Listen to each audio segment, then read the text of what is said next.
Hello everyone, thank you so much for coming back to my channel. My name is Manisha and on this channel I used to provide information related to OET और उससे related जो भी tips होती हैं अलग अलग modules के वो भी आपने देखा होगा. थोड़ा सा लेट हो गया यार इस वीडियो में बट आई थिंक ये भी काफ़ी ज़्यादा हेल्पफुल होगी. जो अभी तक मेरी वीडियोज़ हैं उन सब में आपने बताया कि काफ़ी आपकी हेल्प कर रही है वो video. Thank you very much. मतलब सब ने जो भी मेरे को इंस्टाग्राम पे जिसने मैसेज किया और कमेंट्स में जिसने भी मैसेज किया, थैंक यू वेरी मच यार. मतलब मुझे बहुत खुशी है कि मेरा कंटेंट आप लोगों को हेल्प कर रहा है और आपके स्कोर भी आ रहे हैं. कई लोग बताते हैं कि लेटर्स सिर्फ मेरी वीडियोस देख के उनके 370-80 आ रहे हैं यार. मुझे बहुत खुशी हुई इस चीज़ की. ओके चलो इस चीज़ को और आगे बढ़ाते हैं. मैं बताती हूँ कि अब जिसने भी एग्ज़ाम दे दिया है या जो देने वाला है या कोई भी इंसान जो भी देने की तैयारी में है तो उन सबको कन्फ्यूजन रहती है कि OET दें, IELTS दें या PT दें, जो कि एक्सेप्टेड होते हैं अलग अलग कंट्रीज़ में नर्सेज के लिए. तो उसी के बारे में इस वीडियो में मैं आपको चीज़ें बताऊँ. 7 चीज़ें हैं बेसिकली जो मैं डिफरेंस बताने वाली हूँ तीनों चीज़ों के अंदर. तो आप को अगर कोई भी रिलेटेबल लगे इनमें से तो आप प्लीज़ इसको एंड तक देखना. ठीक है. पहली चीज़ बताऊंगी पर्पस.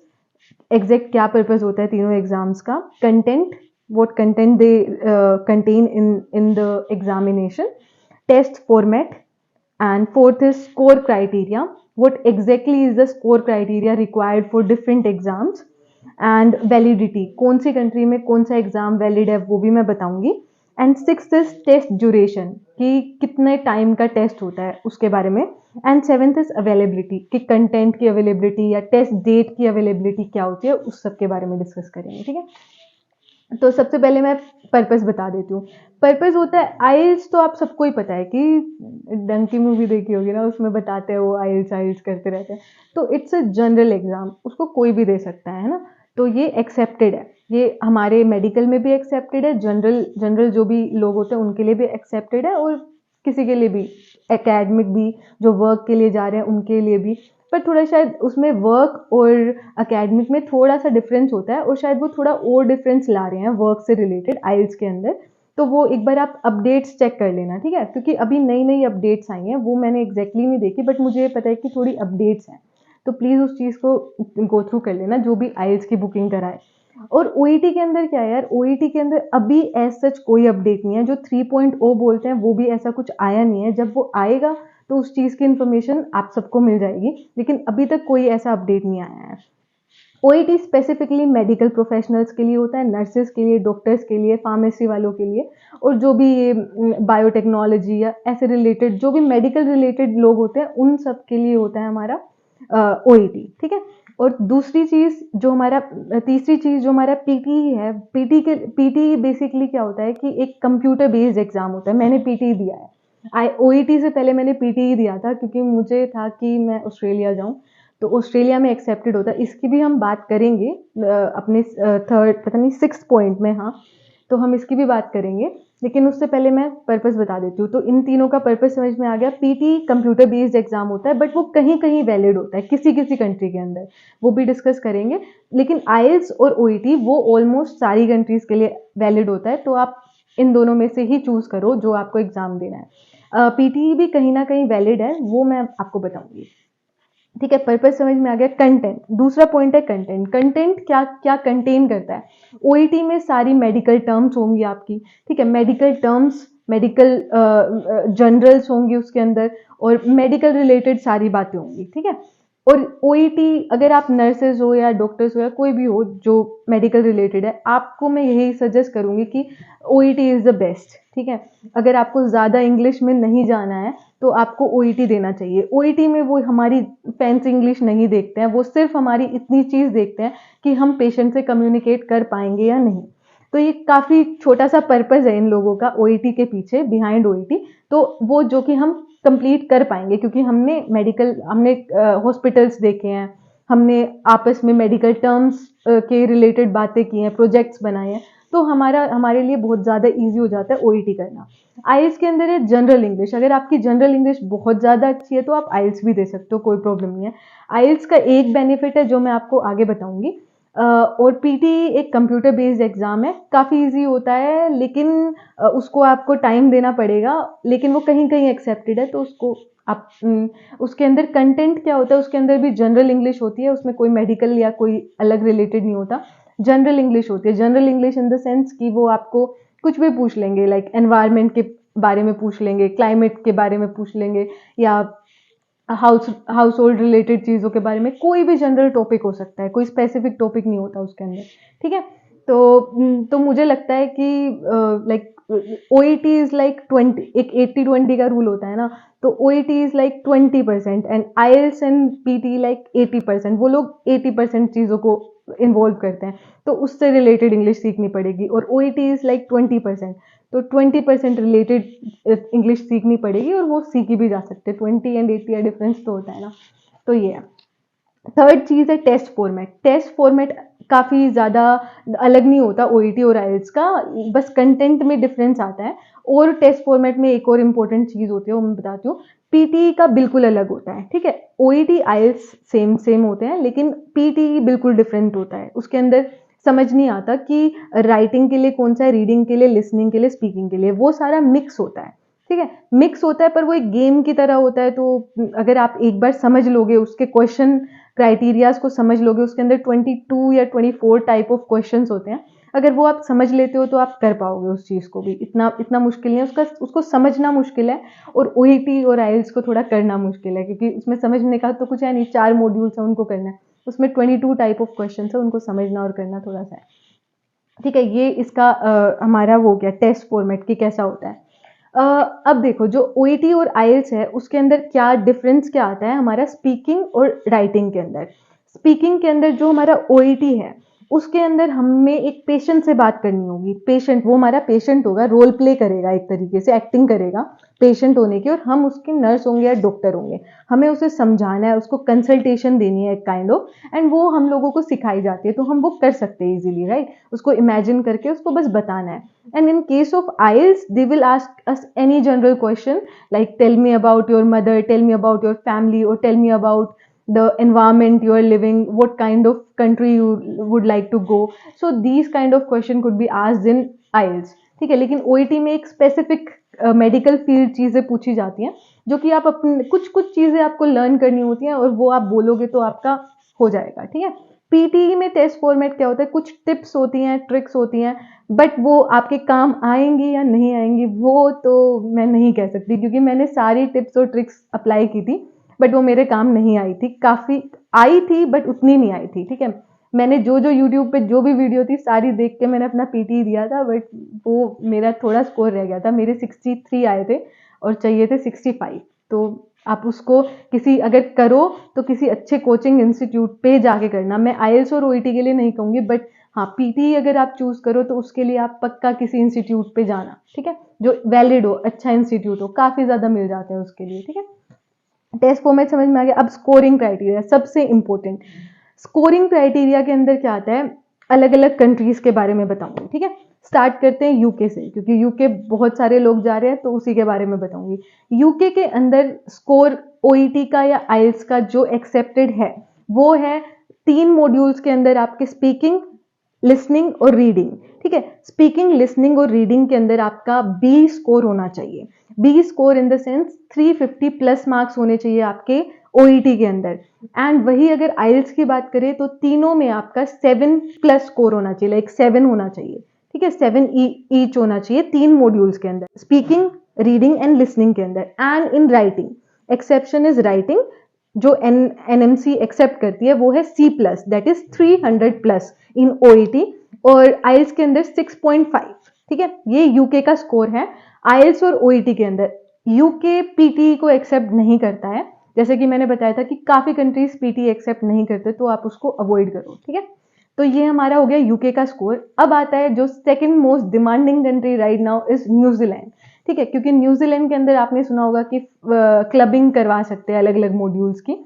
तो second country is New Zealand. New Zealand के अंदर क्या स्कोर होता है, न्यूजीलैंड के अंदर भी सेम यूके वाला ही स्कोर है, बस बेनिफिट ये है कि अगर आपका फर्स्ट एग्जाम के अंदर, अगर मान लो रीडिंग के अंदर आपका स्कोर आया है 300, तो आप सिर्फ रीडिंग का एग्जाम दोबारा दे सकते हो और वो एक्सेप्टेड होगा न्यूजीलैंड के अंदर। स्पेसिफिक एग्जाम दे सकते हो, आईएल्स ओईटी किसी के अंदर भी, ठीक है। लेकिन एक एक ड्रॉबैक हर चीज के अंदर होता है ना, तो उसका ये ड्रॉबैक है कि जब आप न्यूजीलैंड पहुंच जाओगे, ये शायद बात आपको कोई नहीं बताएगा लेकिन मैं आपको बता रही हूँ, नोट कर लेना। जब आप न्यूजीलैंड पहुंच जाओगे और वहां पे आप पीआर के लिए अप्लाई करोगे, तो वहां वो मांगते हैं 7 ईच या फिर B+ in all the 4 modules.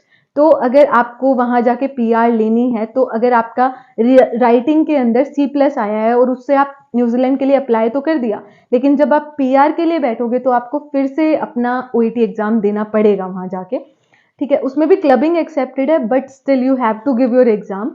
तो बेटर है अपना यहीं से अपना क्लियर करके चलो। और अब एक और चीज बताती हूँ, इसके अंदर न्यूजीलैंड के अंदर जो आपका ओईटी और आपका आईएल्स है, ये तो है एंट्री के लिए, ठीक है। लेकिन जब आप वहां चले जाओगे, वहां जाके अगर आप पीआर के लिए अप्लाई करना चाहोगे, उसके लिए पीटी एक्सेप्टेड है, जाने के लिए एक्सेप्टेड नहीं है। न्यूजीलैंड नर्सिंग काउंसिल एक्सेप्ट नहीं करती, बट न्यूजीलैंड पीआर जो पीआर देते हैं जो लोग इमिग्रेशन वाले, वो एक्सेप्ट करते हैं 7 ईच स्कोर, या फिर B+ इन ऑल, या फिर 65 in all the modules in PT, ठीक है। पीटी के अंदर 65 का होता है एक, जैसे अपना 7 होता है ना एल्स में, ऐसे ही वो 65 होता है उसके अंदर 90 से या पता नहीं कितने से स्कोर करते हैं, उस 90 या 100 से स्कोर आता है उनका, तो उसमें 65 होता है मीन हमारा, जो जिस पे हमें ध्यान देना है, ठीक है। वो आप पीटी वहां जाके पीटी दे सकते हो, बट आपको देना तो पड़ेगा ही, है ना। तो ये है। बट पीटी के अंदर ऐसा नहीं है कि आप एक मॉड्यूल अभी दे दो एक बाद में दे दो, ऐसा नहीं होता। पीटी पूरा का पूरा एक साथ देना होता है, ठीक है। 2 घंटे का एग्जाम होता है। काफी मतलब काफी लोगों को काफी इजी लगता है, बट मेरा नहीं हुआ तो मैं क्या बता सकती हूँ यार, है ना। तो ये हमारा स्कोर है। और ये मैंने इसलिए दिया था क्योंकि मुझे लगा कि अब बताती हूँ। अब जो Australia, next country is Australia. Australia के अंदर हमारे चारों मॉड्यूल्स के अंदर 7 ईच स्कोर चाहिए आईएल्स का, B+ स्कोर चाहिए ओईटी का, लाइक 350+ मार्क्स होने चाहिए ओईटी के अंदर, और पीटी एक्सेप्टेड होता है ऑस्ट्रेलिया के अंदर, और मार्क्स चाहिए होते हैं हमें 65 ईच, ठीक है। 65 अबव नहीं होता, 65 ईच, हर मॉड्यूल के अंदर 65+ मार्क्स होने चाहिए, ठीक है। ये हमारे मैंने ओवरऑल सारी बता दी है कि कितना क्या मार्क्स होता है हमारी मेन कंट्रीज के अंदर। अब देखो जो पीटी है वो बाकी कंट्रीज में भी एक्सेप्टेड, 2 कंट्रीज में तो बता दिया, न्यूजीलैंड में कब एक्सेप्ट पीआर के अंदर एक्सेप्टेड होता है, और ऑस्ट्रेलिया के अंदर तो हर चीज में एक्सेप्टेड होता है पीटी। और यही यूएसए अगर जाना चाहते हो, उसके अंदर बहुत अलग अलग सिटीज होती हैं, बहुत सारी मिक्स्ड है यूएसए, राइट। तो अलग अलग सिटीज का अलग अलग स्कोर भी हो सकता है उसके अंदर, लेकिन उसके अंदर भी ओईटी एक्सेप्टेड होता है, आईएल्स एक्सेप्टेड होता है, और पीटी ही भी एक्सेप्टेड होता है। उसमें भी 7 each B+ in all the OET modules and 65 in all the modules in PT, ठीक है। उसमें ये स्कोर होता है यूएसए में। लेकिन यूएसए में क्या है, आपको जाके फिर एनक्लेक्स भी देना पड़ेगा, ठीक है, उसका भी ध्यान रखना। जो ऑस्ट्रेलिया के मैंने बताई है, ऑस्ट्रेलिया के अंदर भी आपको अपना ये स्कोर क्राइटेरिया पूरा करने के बाद एक और एग्जाम देना होता है, जो कि एनक्लेक्स ऑस्ट्रेलिया है। यूएसए में एनक्लेक्स यूएसए है, लेकिन नॉर्मल एनक्लेक्स है, और इसके अंदर ऑस्ट्रेलिया वाला एनक्लेक्स होता है, अलग अलग होते हैं दोनों। और एक और चीज बतानी थी, हाँ, ऑस्ट्रेलिया के अंदर आपको ओस्की भी देना पड़ता है, वहां जाके ऑस्ट्रेलिया के अंदर जाके आपको ओस्की देना पड़ता है। एनक्लेक्स आप इंडिया से ही दे सकते हो, तो ये प्रोसेस भी बता दिया मैंने थोड़ा सा। यूएसए में ओस्की नहीं है, सिर्फ एनक्लेक्स है। सारी चीजों का बता दिया मैंने, ओईटी के साथ एनक्लेक्स भी बता दिया आपको। तो आपको समझ में आ गया होगा स्कोरिंग क्राइटेरिया, कितने कितने मार्क्स चाहिए होते हैं। और हाँ, जो यूके और न्यूजीलैंड है उसके अंदर भी एग्जाम आ चुका है। जो दिसंबर से पहले कर रहे थे उसको तो कैप करना पड़ता था, लेकिन अब दिसंबर 4 के बाद जो कर रहे हैं उन सबको एक एग्जाम देना पड़ेगा, जो कि है सीबीटी, एक काइंड ऑफ सीबीटी एग्जाम। वो बोल रहे हैं कि कंप्यूटर बेस्ड एग्जाम है, बट नॉट सेम कि जो यूके में है वही न्यूजीलैंड में होगा, ऐसा नहीं कहा है उन्होंने। इट्स जस्ट कि कंप्यूटर बेस्ड एग्जाम है दोनों के अंदर, ठीक है। यूके का तो सबको पता है, बट न्यूजीलैंड का अभी न्यू आया है तो लोगों को नहीं पता इतना, ठीक है, क्योंकि किसी ने दिया ही नहीं है अभी तक। और एक लास्ट में एक ये बताऊंगी कि यूके चूज करना चाहिए न्यूजीलैंड, तो बने रहिए मेरी वीडियो के साथ जिसको भी इंटरेस्ट आ रहा है, ठीक है। ये हो गया, ओके, ठीक है। अब मैं बताऊंगी वैलिडिटी। वैलिडिटी मैंने कंट्रीज की बता ही दी है, उसके अंदर ही मर्ज कर दिया है। Next thing is test duration, कितना टाइम लगता है। 3 घंटे का एग्जाम, 3 घंटे का एग्जाम होता है ओईटी, ठीक है, जो लगातार देना होता है, रीडिंग, लिसनिंग एंड राइटिंग, ठीक है। स्पीकिंग को अलग से 20 मिनट मिलती है, वो आपका उसी दिन, एक ही दिन होता है। आइल्स के अंदर क्या होता है, रीडिंग, लिसनिंग और राइटिंग आपका एक दिन होगा और स्पीकिंग अगले दिन होता है, ठीक है, या फिर उसकी अलग डेट होती है। तो ये डिफरेंस आ जाता है इसके अंदर आई ओईटी और आइल्स के अंदर। पीटी पूरा का पूरा 2 घंटे का पेपर होता है, 2 घंटे या 2 घंटे 15 मिनट ऐसा एग्जाम होता है, और रिजल्ट भी 1 घंटे में ही आ जाता है।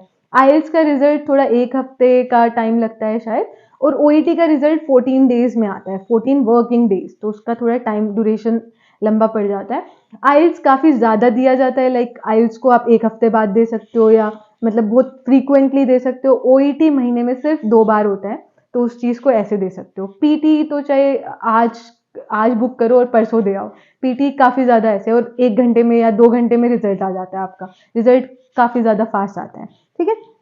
टेस्ट ड्यूरेशन बता दिया मैंने। अवेलेबिलिटी, अब देखो जो कंटेंट की जो अवेलेबिलिटी है ना, वो सबसे ज़्यादा है आइल्स की। आइल्स का मतलब मटेरियल आपको हर जगह मिल जाएगा, तो ये फ़ायदा हो सकता है। आइल्स के इंस्टीट्यूट बहुत सारे हैं, बहुत सारे लोग आइल्स करा रहे हैं, तो ये काफ़ी ज़्यादा हेल्पफुल हो जाता है ना, कंटेंट हो हमारे पास, कोई सिखाने वाला हो, पढ़ाने वाला हो, तो इस चीज़ के लिए आइल्स को लोग प्रेफर करते हैं कहीं ना कहीं।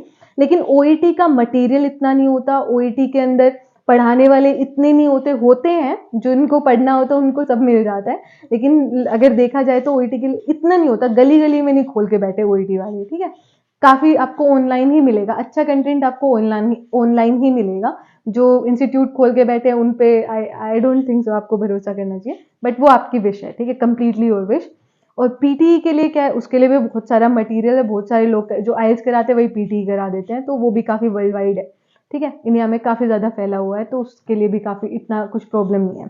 तो मैंने काफ़ी चीज़ें बता दी हैं यार आपको, काफ़ी लंबी हो गई है वीडियो, बट हाँ ये काफ़ी ज़्यादा इन्फॉर्मेटिव होगी। अब लास्ट में एक चीज़ बता देती हूँ, यूके और न्यूजीलैंड के लिए। जो यूके है वो स्पॉन्सर करता है हमें, है ना, हम यहाँ बैठे हैं और हमें सारी चीज़ें, टिकट्स और ये सारी चीज़ें सब अरेंज होता है, यहीं से हमें जॉब मिल रही है, मतलब बिल्कुल बहुत मस्त वाला ट्रीटमेंट दे रहे हैं वो लोग हमें। आई नो वो थोड़े कम कर रहे हैं अब, रिक्रूटमेंट्स कम कर रहे हैं, बंद नहीं कर रहे, कम कर रहे हैं थोड़े, है ना। तो यूके का ये है कि हमारे पैसे बहुत कम लगते हैं, लाइक 1 लाख कुछ लगेंगे, लगेंगे भी तो उसमें से काफ़ी ज़्यादा हमारे वापस ही आ जाएंगे, तो यूके का ये है। और न्यूजीलैंड का ये है कि बहुत पैसा लगता है, बहुत ज़्यादा, लाइक देते ही जाओ, देते ही जाओ, आने का कुछ नहीं पता, वहाँ जाके जॉब भी मिल रही है नहीं मिल रही कुछ नहीं पता, वहाँ जाके पता चलेगा वो सारी चीज़ें कि कैसे क्या है। तो आपको खुद की इन्वेस्टमेंट लगानी पड़ेगी, ठीक है, रिस्क है थोड़ा, बट अगर आप रिस्क टेकर हो तो ज़रूर न्यूजीलैंड को प्रेफर करो और आप अपनी फाइल लगाओ वहाँ पे। पेशेंस चाहिए, मनी चाहिए, अगर न्यूजीलैंड के लिए कर रहे हो, पेशेंस चाहिए, मनी चाहिए, ओईटी का स्कोर चाहिए, वो आप क्लबिंग करा सकते हो, वो एक ऑप्शन है। मैंने तो फर्स्ट टाइम ही क्लियर कर दिया था, बट फिर भी मैंने न्यूजीलैंड को प्रेफर किया। लेकिन अभी मैं थोड़ा सोचती हूँ तो यूके काफ़ी ज़्यादा इजी था, मतलब मेरी अभी तक तो मैं कर लेती, वहाँ पे पहुँच जाती, मेरी फ्रेंड्स जा चुकी हैं, काफ़ी ज़्यादा कमा भी चुकी है, जितना मैं लगा रही हूँ उससे ज़्यादा वो कमा चुकी है वहाँ पे। तो ये है, रिस्क है इस चीज़ के अंदर, ठीक है। बट हाँ फ़ायदा ये है कि वहाँ थोड़ी सैलरी का ज़्यादा है, बट वो भी वहाँ जाके ही पता चलेगा, यहाँ से मैं कुछ नहीं कह सकती, राइट।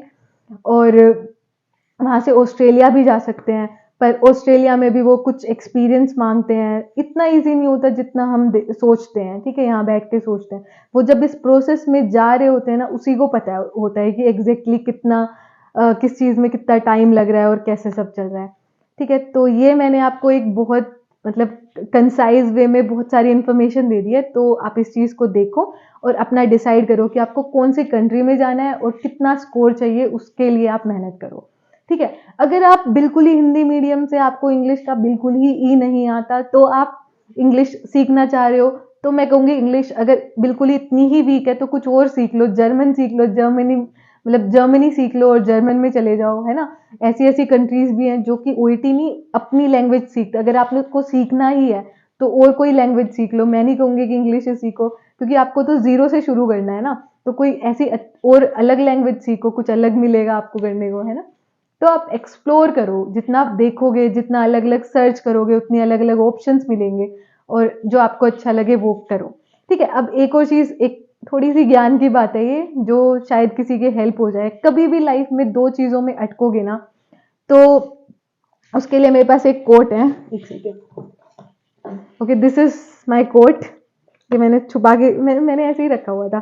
तो मैंने ना लाइफ में बहुत ऐसे वो देखा, मैं थोड़ी फिलोसफर टाइप की हूँ, तो मैं काफ़ी सोचती रहती थी कि यार अगर हम कभी ना कभी लाइफ में दो चीज़ों में अटक जाते हैं, ये करें या ये करें, तो उसके लिए एक ही बेस्ट आंसर मुझे मिला है अभी तक, वो है ये। पता नहीं पढ़ा या नहीं, मैं पढ़ के दिखा देती हूँ। Take a decision and make it right. ठीक है, राइट डिसीजन कुछ नहीं होता, एक डिसीजन ले लो और उसको राइट करो। ठीक है, ये मेरा मेरा लास्ट बात है जो मैं आपको बताऊंगी। तो अपना डिसाइड करो और अपना मेहनत स्टार्ट करो। कोई भी ओईटी से रिलेटेड कोई भी इंफॉर्मेशन चाहिए, मेरे चैनल पे आ जाओ, उस पर मैंने बहुत सारी अच्छी अच्छी टिप्स दे रखी हैं, वो करो। और एक और चीज़ यार, इंस्टाग्राम पे मुझे बहुत सारे लोगों ने फॉलो कर रखा था, बट मैं कुछ कुछ प्रॉब्लम आई उसमें, जिसकी वजह से मुझे हटाना पड़ गया सबको। तो आप मुझे फिर से फॉलो कर सकते हो और मुझसे जुड़ सकते हो इंस्टाग्राम पे। कोई भी क्वेश्चन हो तो मुझे कमेंट सेक्शन में बता सकते हो, या मुझे डीएम भी कर सकते हो। मैं पक्का पक्का ट्राई करूंगी आपको रिप्लाई करने का, और मैं करती भी हूँ यार जितने मुझसे होते हैं। ठीक है, thank you very much for watching my video, and I will definitely going to try to make few more videos for you people, and okay, all the best for your exam. Thank you.